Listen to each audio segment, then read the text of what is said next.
What is going on, guys? Welcome back to another video. Leon Angus, and in this video I'm going to be going through a few of those uncommon SEO mistakes that I see people make that can be absolutely detrimental to the success of your niche website. So make sure you stay tuned to the end, as I've got 6 tips, and if you go through all of them you can potentially avoid them and steer clear of any big mistakes that you might make. Alright, so stay tuned and let's get into it. So the first mistake on the list is choosing the wrong keywords. Now this can happen in 2 ways. One of them being that you choose a keyword that is highly competitive. So what keywords are is just a phrase, okay? So it's a bunch of different words that make up a certain phrase that someone is searching on Google, because we're going to be talking about search engines in particular for this scenario. When someone actually searches something on Google, some people go for terms that are just too competitive, or on the contrary, they go for something that's not as competitive but not tailor-made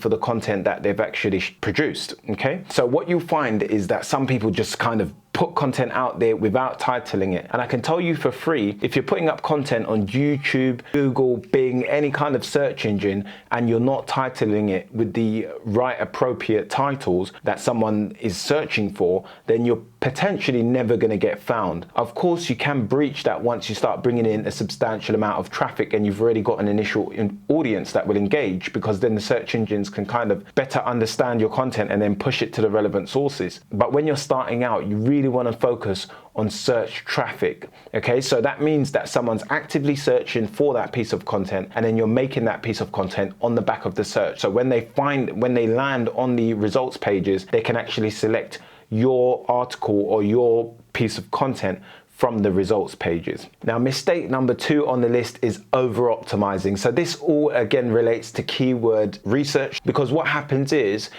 a lot of people don't analyze the competition and the level of keyword density that they should be applying to their specific piece of content. So for example, if you had a piece of content and it was like 2,000 words, you might have a very long tail keyword. Now, if you have something that's very specific and very long tail, like for example, we could say, what is the best cage for a golden retriever in winter? Because I have a dog son. So if someone was looking for that, it's like so specific, because they're asking what's the best cage, not for all dogs, but for a golden retriever, and specifically in winter. Well, if you had a situation like that, then you wouldn't want to place that keyword more than like 1 time throughout an article, because the search engine's going to really understand exactly what you're talking about because of how specific that is. And the level of competition around that keyword is going to be next to 0. So you don't really need to plaster it throughout your article in order for the search engine to understand what your article's about. And then you've also got latent, semantic, index keywords. And what they are is basically keywords that are very similar to your main keyword that you naturally end up using throughout the article. Now, some people actively put those keywords into their article and place them in manually. I personally used to, but I don't anymore. So you don't really have to, because if you're using the generic language, then obviously you'll be touching on all the topics that you need to, and all the different kind of synonyms and keywords that you would need to place in there naturally if you are naturally talking about the topic.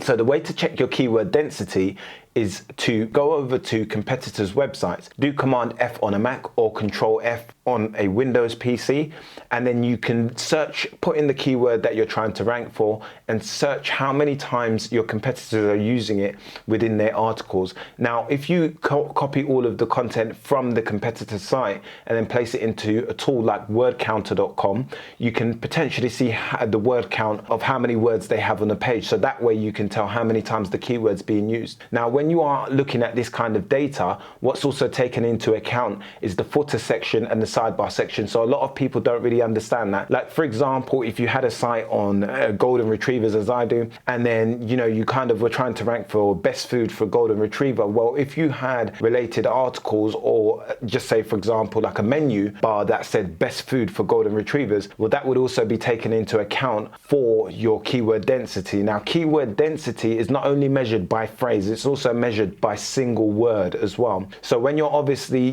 checking out how many times you've used a keyword, also bear in mind that Google is taking into account the single words as well. So if you've got one word that's really over optimized, then obviously you might need to bring that word count down. Okay, and the way you can do that is use synonyms instead.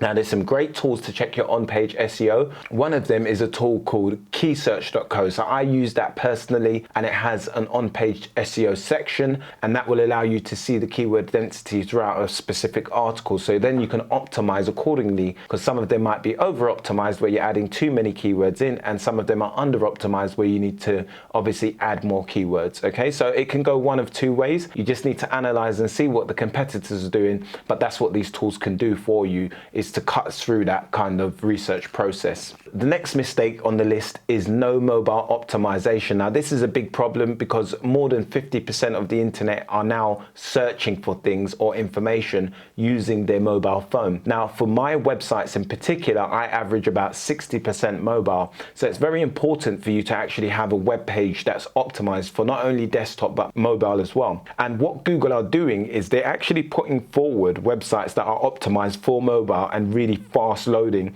to the forefront in the search engines. So if you are, potentially touching on the right topic, but then you're also touching on the aspect of having a fast website and it's specifically for mobile, then you might outrank your competitors even if they have a higher authority than you.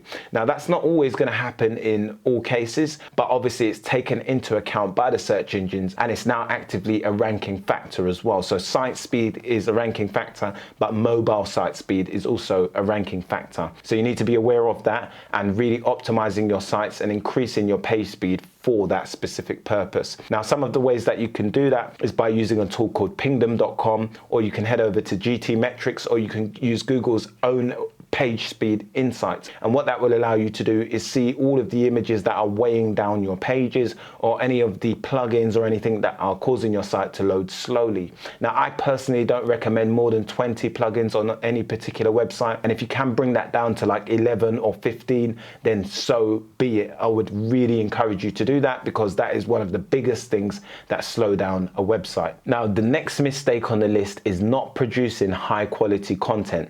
This is one of the biggest things that you need to do. Now, when I say high quality content, it doesn't mean content that's just filled with a bunch of fancy language. That's not high quality content. High quality content is content that answers what the person's looking for. So when someone's actively making a search, even yourself, if you're on Google or YouTube and you're looking for a particular answer on something, you would like to find the answer to that. So when you search a video or a piece of content, you always want to know that you're getting the correct answer.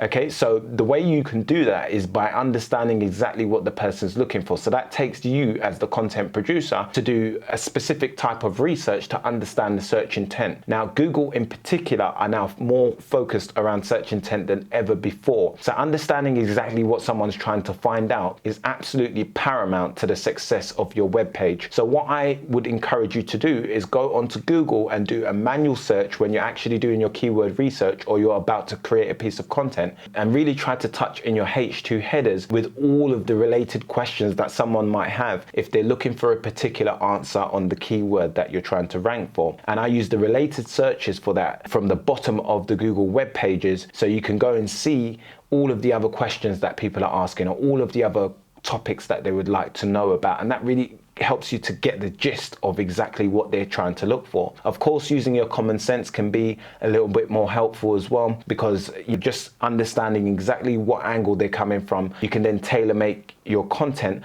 to really help them and walk them through the process of getting the specific answer that they need.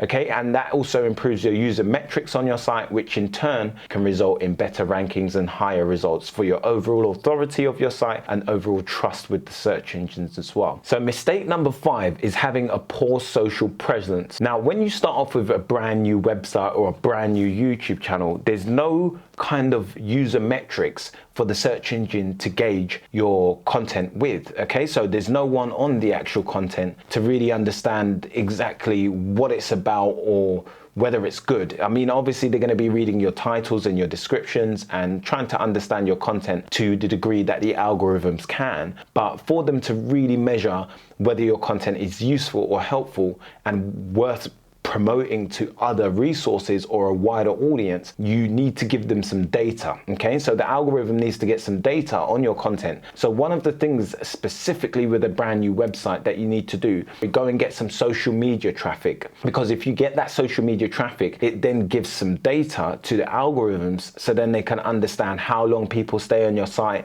what they clicked on, what pages they spent most of their time on, and then the search engines can potentially rank you accordingly based on that, or put you forward for further testing. So that's when you see something called the Google dance, where you might see your article bouncing up and down from like position 3 to position 57, position 98, so on and so forth. You get the gist. And this can happen because Google's trying to test your content to see if it's worthy of ranking up in the forefront with some of your top competitors. Really trying to drive some social traffic in the earliest days of your website is really important and really helpful to helping the search engines to really understand whether your content is useful to specific users on particular topics or not. Now, the last one on the list, but not the least, is not using interlinking correctly. Now, this involves two aspects, because you can have broken links on your site and not using the correct silo structure. And of course, with the silo structure, you always want to make sure that you've got good anchor text. So what anchor text is just